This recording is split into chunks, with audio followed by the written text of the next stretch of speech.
Manipur News channel maikidi tonga tonga pausing myang from the pijuri. Another Manipur the mitop sansalapa thingana state langana advisory tokre. Yumthang na ribaleba sing the tangdu later the film levena illegal immigrants sing Tomzalakani have chinava levegi state linga ki home department mitop thingana local kadabatabuk singi matang dagasi advisory tokre. Manipur government commissioner home secretary and Asok Kumar ngasi official memorandum ama talk to the Mari Lenaba authorities sing the local Kadavatabo Singi Matang the advisory edu Tokivani. Home Department Tokiba memorandum adu the state boundary Lansan Latana Ain kind of mitop sing the Salapa Tinganaba Kanbatabok sing local anaba deputy commissioner Amadi SP Kudimakta Khan Bagalena International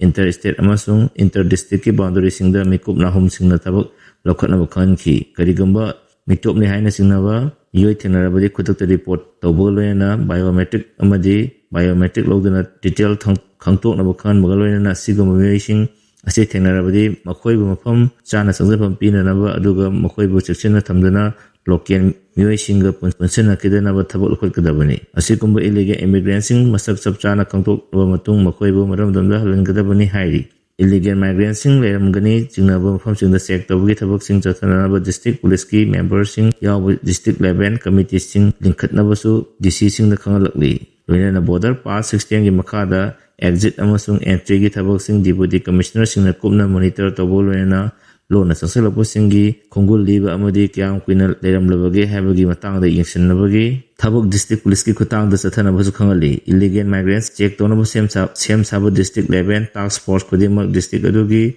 additional superintendent of police na lusing laga task force maduna SDC dagi tadaba DC office ki officer yagodabani team leader na darkar lei haina khanglabadi Assam Rifle BSF CRPF ki mil sing yahon bayai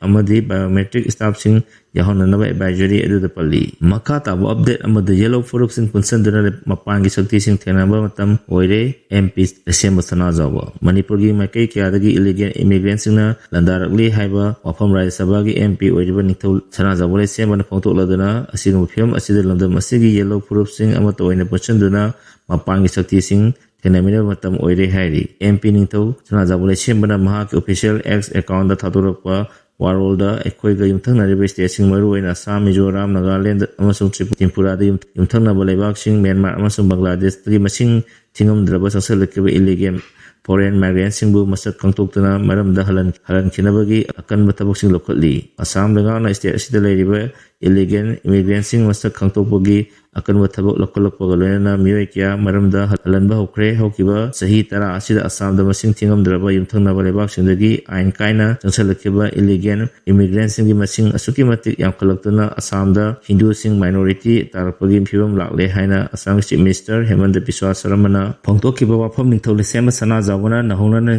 ningsing lakli mahana makha tardana yumthang na riba leibak Myanmar da kumja solesini kulmathoi dagi military lengak lakraba matungda pro democracy oina khulai paiba laloba sing kayana Myanmar army ga ani marakta akan balan thonara maram oiduna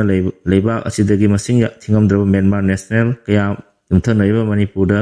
amadi Mizoram da leptana sangsalakli Mizoram gi district taramatoi da changjapam piduna leiriba Myanmar dagi changsalakkiba displaced person miwai lising kuntra gi matakta Mizoram da lengakna biometric data lobagi akan batabak sing lokot kray masidana tana yumthang na riba Nagaland district nasu state asigi lengakna illegal immigrants sing changsalakpa thingnana ba akan batabak sing lokot li maruin Assam dagi mitop sing takthokpagi tabak sing chatarakpadagi state asida changsalakpa yabagi oithokpa leibana akan ba section thorang lokot libani hainasu lesem Sana Jawana makha tana phongtorakli phibam asina Manipur da hena aru phibam amada leibani Manipur da hojik maikai kaya dagi illegal immigrants sing asina landarakli bani haina wafam thamladana asigumba phibam asi leiraban landam asigi yellow furup sing amato oina punchanduna foreign forcing asi thenabada matam oire hainasu December Sana Jawana appeal tawrakli makha ta paw amada post mortem report ki matung ina local pam tawbo action lokat kani lenga ngarang lamjing maira mahikul school gi campus ta lekidraba angang adugi post mortem report ngasi laklagani report ki matung ina district administration local pam tawbo action lokalagani hainasu angang taret legadaba ka amada angang train toy tuhon basi yamna asoiba mani haina Bishnupur gi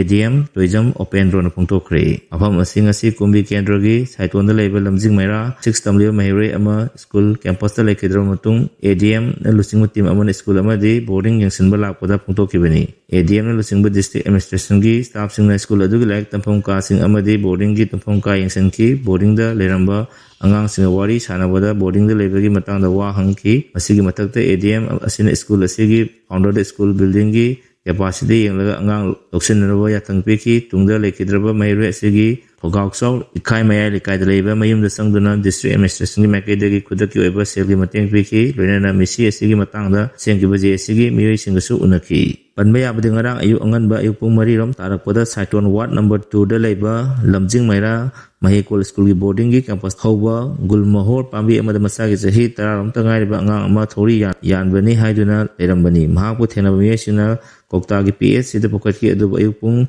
ipang mi yakairam tarak pada Dr. Sina kanana hona bada ngamhogda bada gi lekida bani mana pangbi nupi ngakta wairam le KMW Manipura hujung nupi kerana piget pigai setpa mapi Komal laga nupa sing lang takpa amadi nupi nupa gi crime kaya tholakpa matamdadi nupa sing kaktamak chairak piba yung kay may thaba lekay kullagi tatopagi sa nabi amal oirakli lub asinasu hokiba sahi mari mga gi mamangdagi nupi sing pikom na setuna social media da thagat pa lepnaraba kan krabasu hojik lep leitana lub asibu thawoidabagum mana pangla mi amagum leiri karigum makha na satarak tarabadi mana panglaba thawoidaba tasanadriba nupising miyamna para tambibo loina layeng thoknanaba hona haurasi haina kanglaipak minority welfare organizations manipurna phongtorali lup asina thadorba cherot lamana hai ikhalaklebe nupi nupa kyagi consider lana sakhiba yabe oitokba lei loina afaba mama ama hidak tauge thibada phanglaroidra singnaba pokle malengi miyamna lamdam sigi kangle chanura asibu ikai khumnaramba kaya adung asidi nupi khara asina maram oiraga isingda tauba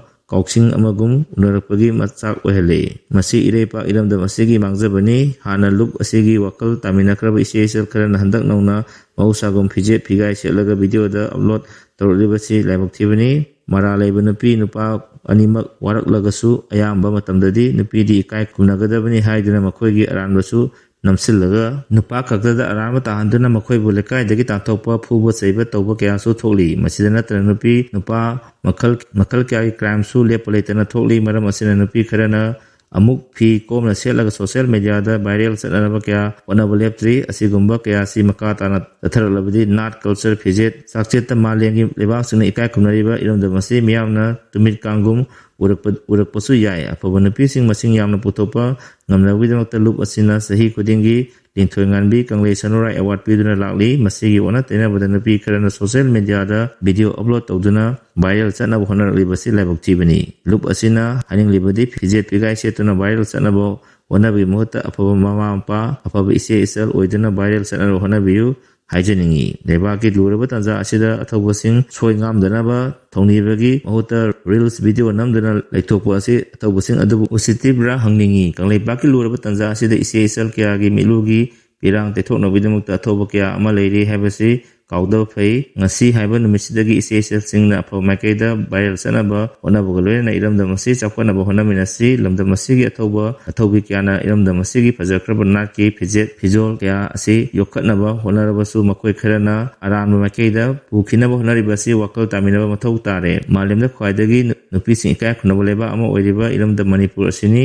lamdam sigi nupi singna lokiba thodang kaya da atoppa miyamna kinaribani masida natana lamdam sida thokiba saktang bagi thogdok nupi singna lokiba thodang kaya adu ngasi sumiyamna nisingnaribani asigumba kaya bu thawoi naramlaga nupi kharana asumba satpa thamoi sengba iramdam innat culture ngakna satsaribi nupi kharabu mangthokna honariba asi khudakta lepkodabani lup asina mamangdagi hanjin hairibasing asita tadribasing asi lup asina makhogi mathakta Wakalon manabasing punsanaduna miyeng changlagani makata pa amada Kachin Independent Army na Myanmar gi Lungjon village dagi naga army gi miyoi 33 klai konana fakre ta asigi tarani pada Myanmar military junta gi mathakta lan horiba Kachin Independent Army na Myanmar gi Danai Tutorial gi nongsuk thangba sarukta leiriba talu amasung Lungjon village maya da leiba naga gi Paripuri gi lam ama oiriba Sanara gate gi NNCN ke gi naga army miyoi 33 klai konana fakre Tawong asi Kachin Independent Army na naga miyagi mathakta anauba lan ama lakthoklibra haina hangladuna phajankiba miyosing adu condition amata yaudana athubada thadorakadabani